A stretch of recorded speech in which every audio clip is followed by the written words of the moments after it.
શ્રીરામ જય જય રામ. શ્રીરામ જય જય રામ. જેમના લોહીનું ટીપે ટીપું પરમાત્મા માટે વપરાઈ ગયું હોય તેવા સહજ સરળ સાત્વિક વ્યક્તિઓ એટલે સંત. આવા જ એક સંત એટલે શ્રી બ્રહ્મ ચૈતન્ય મહારાજ ગોંદવલેકર. ઈસવીસન 1845થી 1913 સુધી તેમનો જીવનકાળ ગણાય છે. શ્રી તુકામાઈ મહારાજના ગુરુ હતા. મહારાજે આપેલા પ્રવચનોની ભાષા સહેલી છે અને પ્રત્યક્ષ અનુભવની કસોટીમાં કસાઈ ચૂકેલી વ્યવહારુ શિખામણો છે. મહારાજ ખાતરી આપતા કહે છે કે નામસ્મરણનો સુલભ માર્ગ જે પકડશે તેને ન લાગે કષ્ટ, ન જવું વને, સુખે આવે ઘરે નારાયણનો તાદસ અનુભવ થશે. મુખે રામનું નામ, દેહે શરીરના કામ અને મન જોડવું રામ, આ એક જ ઈશ્વર પ્રાપ્તિનો રાજમાર્ગ છે. બ્રહ્મ ચૈતન્ય ગોંદવલેકર મહારાજના મરાઠીમાં બોલેલા આ બધા પ્રવચનોનો શ્રી ગોવિંદ સીતારામ ગોખલેએ સંગ્રહ કરી સર્વે પર બહુ મોટો ઉપકાર કર્યો છે. મરાઠી ભાષાના પ્રવચનોનો ગુજરાતી અનુવાદ પ્રાધ્યાપક હર્ષદ ઉપાધ્યાયે કર્યો છે. વર્ષના દરેક દિવસ માટે એક નવા શીર્ષક સાથે ક્રમમાં દરરોજ એક પ્રવચન આ પુસ્તકમાંથી રજૂ કરવામાં આવશે. આજે 12 ફેબ્રુઆરીનું પ્રવચન સાંભળીએ, જેનું શીર્ષક છે નામ એ સત સ્વરૂપ છે.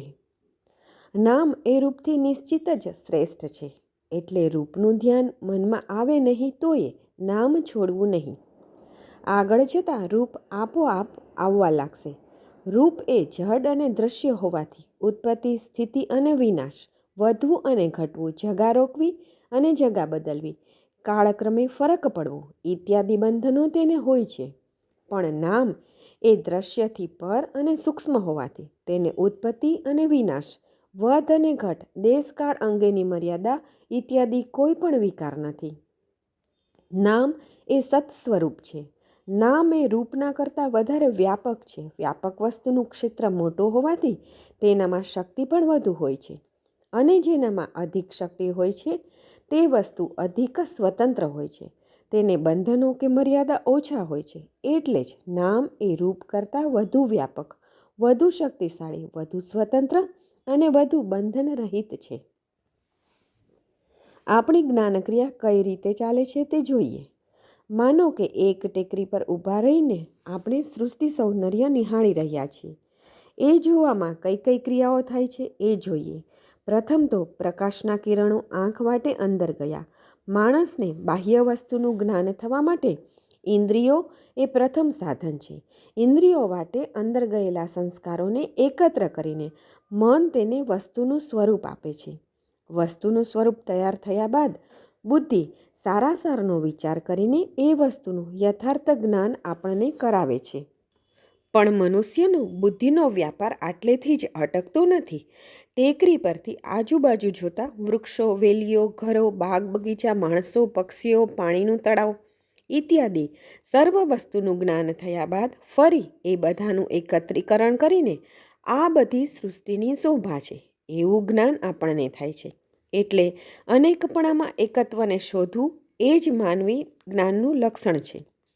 આ જગતમાં કેટલી વિવિધ ચીજો જોવા મળે છે. અનેક પ્રકારના પથ્થર, અનેક જાતના કીડા, અનેક જાતના પક્ષી, પ્રાણી એ બધાના નામો જોકે જુદા જુદા છે, પણ એ બધામાં હોવાપણાનો ગુણ છે. એટલે કે સજીવ પ્રાણીઓ જોઈએ તો તે છે, અને નિર્જીવ વસ્તુઓ છે તે પણ છે. અરે એટલું તો શું, પણ આનંદમાં પણ હોવાપણાનો ગુણ છે. આ હોવાપણાના ગુણને નામ કહેવામાં આવે છે. એને જ ઓમકાર એમ પણ કહે છે.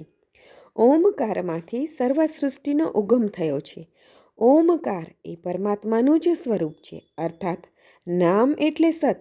એટલે જ નામ એ સૃષ્ટિના આરંભમાં હતું, અત્યારે છે, અને સૃષ્ટિનો લય થાય ત્યારે પણ તે શીલક જ રહેવાનું. નામ એટલે ઈશ્વર.